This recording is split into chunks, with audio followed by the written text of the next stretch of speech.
Hey parents, it's Lee here from AR Students, and I have a few quick things I want to share with you about the series we are in called Dateable. If you saw my email last week, I told you a little bit about what we're doing, what we're talking about, and today I just want to give you a couple more details, a few more things to help you know how to best have these conversations with your students, how to prepare them for Sunday if you feel like they need a little bit of prep work, and just in general how AR Students is trying to shape and redirect some of that relationship, couple, boyfriend, girlfriend, dating energy for our middle school and high school students. And so from the very beginning, I just want to say that we're with you, we're for you. This is hard. This is hard. These conversations are not easy. These conversations are conversations that some parents either have way too late, don't have at all, and by the very fact that you're sitting here watching this video, I think you're headed in the right direction, and I'm so thankful that you've taken the time to hear me ramble a little bit about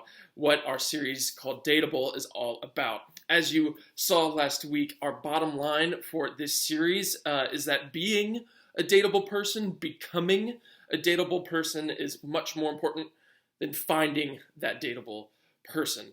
The reason we're doing that is because I think it's important that we emphasize our own personal role, standard, expectation when it comes to dating, rather than putting that responsibility and that blame on another person, right?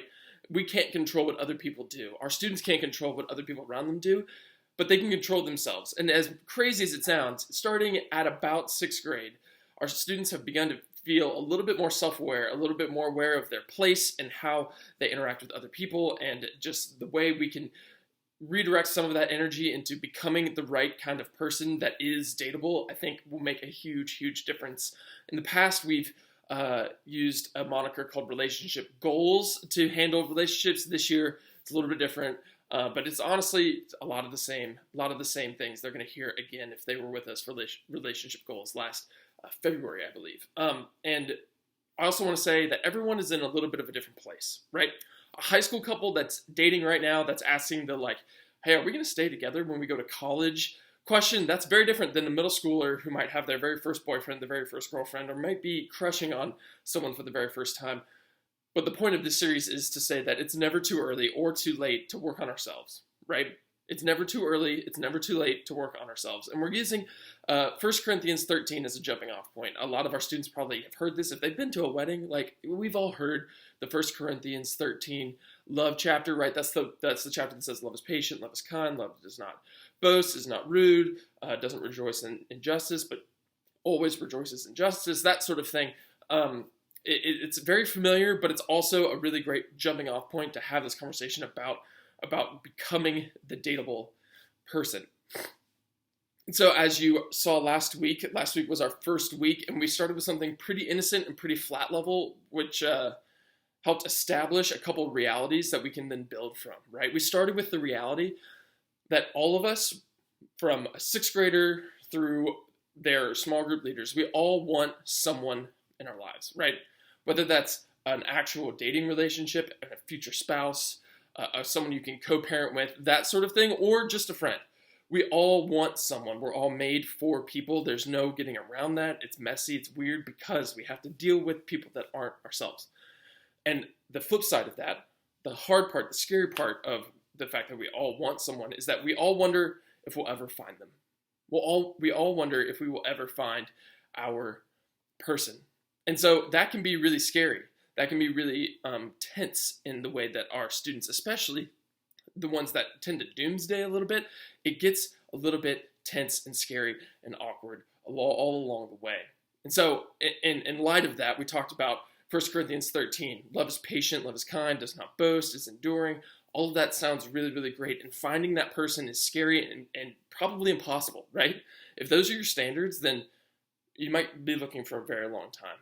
And so I've kind of flipped the script on them a little bit. What if 1 Corinthians 13 isn't about the person you're looking for, but what if it's actually about you?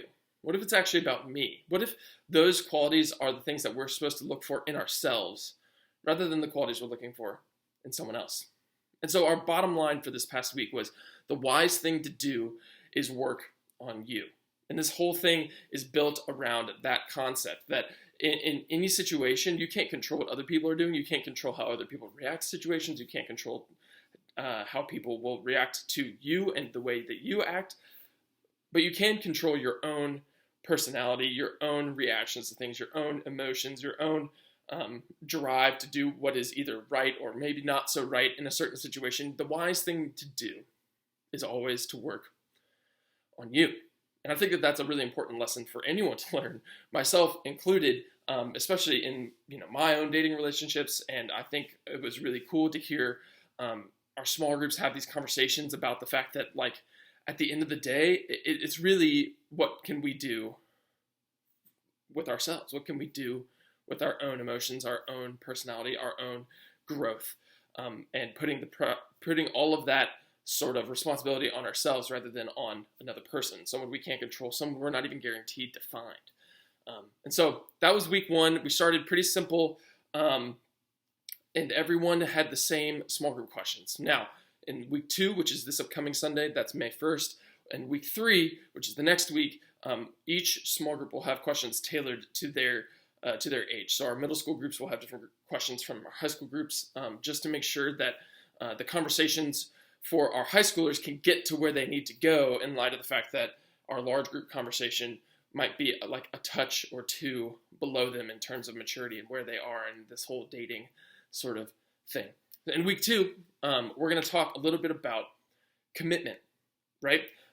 Starting with that same reality, we all want to find someone, and the strange reality about being a middle schooler or a high schooler, or even sometimes beyond high school, we all want to find that someone so badly, and when we think we have found that person, we get stuck right away. I don't know if you have a story of your first love. I certainly do. The first person you feel like you really found that person that means the most to you, we get stuck. And we never look around, we never look at ourselves, we never ask the question, is this truly what's best for us? And so the bottom line this week is, if they don't bring out the best in you, they're not the best for you. If they don't bring out the best in you, they're not the best for you. If we're going to be attached to a person, then that person needs to be someone worth attaching ourselves to. And the flip side of that is, if someone is going to be attached to us, then we need to be someone worth attaching to as well. And so, like I said, our questions are going to be a little bit different, right? The question that a 6th grader who has never had a boyfriend or girlfriend, or one that might be in that first relationship or might have just had that first relationship, is going to be very different than our high school students, who are going to need a little bit more of a long-term perspective when it comes to this sort of thing. And so the questions will be slightly different. Again, we're not trying to totally take the place of a longer-term conversation that you and your student can have about relationships, but we are trying to prompt those conversations, especially between our students and each other and their small group leaders. So that's week 2. Week 3, which is next week, is going to be about intimacy. Primarily, that intimacy comes from God. Okay? This is not going to be a conversation about what is or is not a sin. When it comes to intimacy and the physical aspects of relationships, talking about what is and isn't a sin to a middle schooler or high schooler is not only unhelpful, it's totally ineffective. Students have never responded well to, hey, if you do this one thing that is slightly over the line, that's when you get into a sinful territory. That's not helpful, right? It's not helpful for me. I'm sure it's not helpful for you. The way that we're going to orient this entire conversation about intimacy, and I'm going to use that word, intimacy, rather than saying sex over and over again. I'm going to say intimacy. All of our students will know exactly what I mean, no matter where they are in maturity level. If they've just begun to start to have these conversations with you, or in sex ed at school, or if they're a late high schooler, everyone's going to know what I mean when I say intimacy, but I'm not going to shock and awe everyone by constantly referring to the sex. And the conversation needs to be about, instead of what is or is not a sin, what is or is not over the line, what is or is not allowed, let's talk instead about how we all agree that God wants what's best for us, even if we don't understand. And we let that lead us to take steps away from things like sexual immorality, rather than a rule or just the Bible says on its own, right? Because anytime we have a rule, and this was our big thing with relationship goals last year, anytime there's a rule, we either break it on purpose because we don't like rules, or if we accidentally do break it, we feel guilt and shame. And that can send, especially a young brain, absolutely spiraling. That sometimes can do as much damage as the sin, the thing that they actually did. It can make it worse. And so instead of doing that song and dance, we're going to do it a little bit differently. We're going to talk about what God truly wants for us is incredible. It's what's best. And even if we don't understand all the details, we can use that as a way to lead us into the best possible way of doing relationships.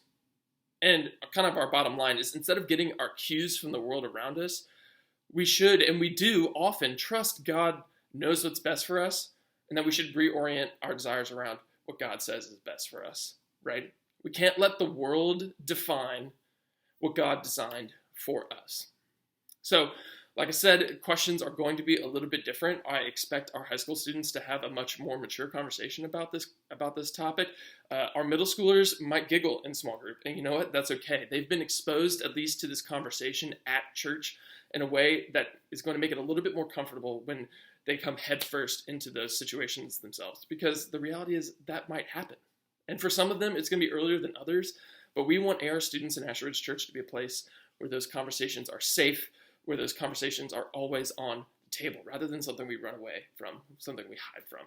So that's where we're going with Dateable. It's pretty simple on purpose, because the point of this is, obviously, we want to educate our students into becoming this dateable person idea. We obviously want them to head that direction, but more than that, I think it's important that our students learn that it's okay to have these conversations. And I'm hoping that if we talk about it a little bit at church, then maybe you guys can talk about it at home as well. And so I've got two more things I want to share with you.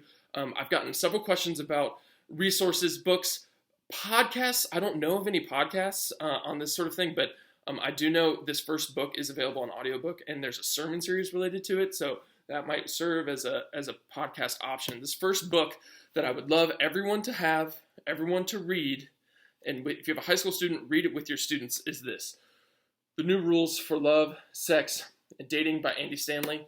This book is incredible. This book is, honestly, is defining in the space when it comes to relationships and dating.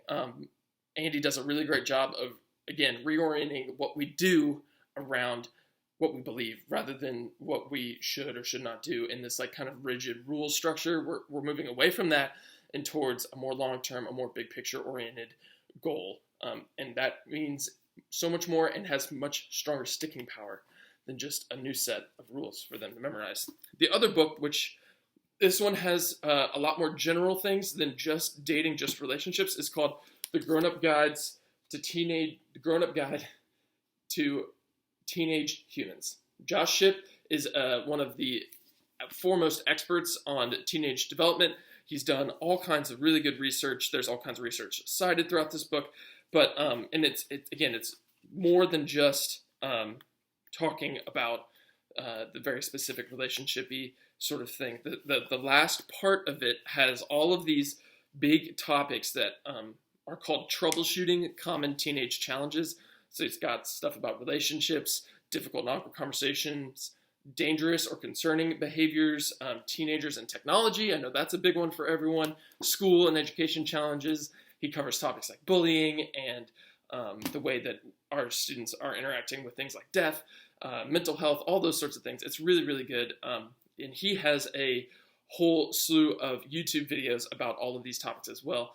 In an email that you got this link to are links to all of these things. So if you need to go, go on Amazon, order books, or go check out one of the sermons, or if you need to watch a couple YouTube videos before you jump into the book, please do that. And so that's kind of what we've got going on. I'm really excited about this week. I think these conversations, as awkward as they are, in my personality, I love having these conversations with students because I think that this makes such a tangible difference in their lives, right? I think memorizing scripture and doing a lot of those Sunday school-esque activities is all really good and all contributes to our head knowledge about God. But having these conversations between students and adult leaders, students and each other about relationships builds such a strong bond. So We love you. Thank you so much for watching, and we will see you this Sunday.